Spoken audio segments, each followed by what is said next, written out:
गौतम बुद्ध अक्सर शिष्यों को बेहतर तरीके से प्रवचन समझाने के लिए कई प्रकार की कहानियों का सहारा लिया करते थे। एक बार वह प्रवचन दे रहे थे कि हमें लोगों को माफ करना सीखना चाहिए और सिर्फ उनके अच्छे कामों को याद रखना चाहिए और बुरे कर्मों को भूल जाना चाहिए, तभी हम जीवन को बेहतर तरीके से जी सकते हैं। गौतम बुद्ध ने यह बात समझाने के लिए एक कहानी सुनाई कि दो सच्चे मित्र एक लंबा सफर तय करके दूर नगर जा रहे थे।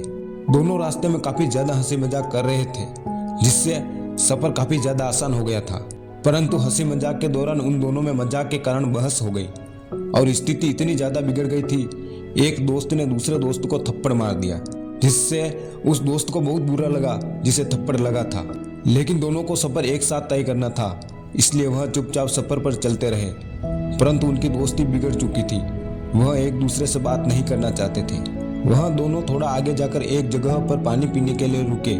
तब उस मित्र जिसे थप्पड़ लगा था, उसने रेत पर लिखा कि आज मेरे सबसे अच्छे दोस्त ने मुझे थप्पड़ मारा, जिसे देख दूसरे दोस्त को बहुत बुरा लगा कि उसने अपने बचपन के दोस्त को थप्पड़ मारा, जिसके लिए उसे पश्चाताप भी हो रहा था। तो धीरे धीरे वो आगे बढ़े तो थोड़ी दूरी पर एक नहर थी, जिसमें उन्होंने नहाने का विचार बनाया।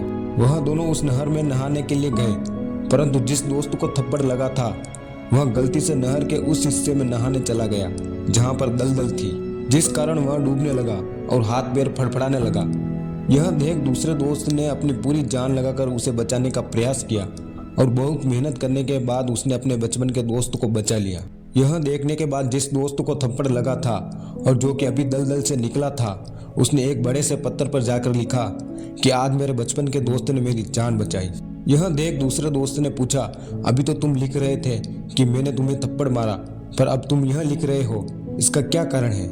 तो उसने बताया कि जब हमारे अपने लोग हमें दुख पहुंचाते हैं तो हमें उनकी बातों को अपने मन के रेतीले हिस्से में लिख लेना चाहिए, ताकि एक समय पर वह अपने आप मिट जाए। परंतु जब कोई हम पर उपकार करता है और एहसान करता है, तब हमें उनके उस एहसान को अपने दिल पर इस प्रकार लिख लेना चाहिए जिसे हम कभी ना भूल पाए, जिससे कभी हमारे संबंध खराब ना हो।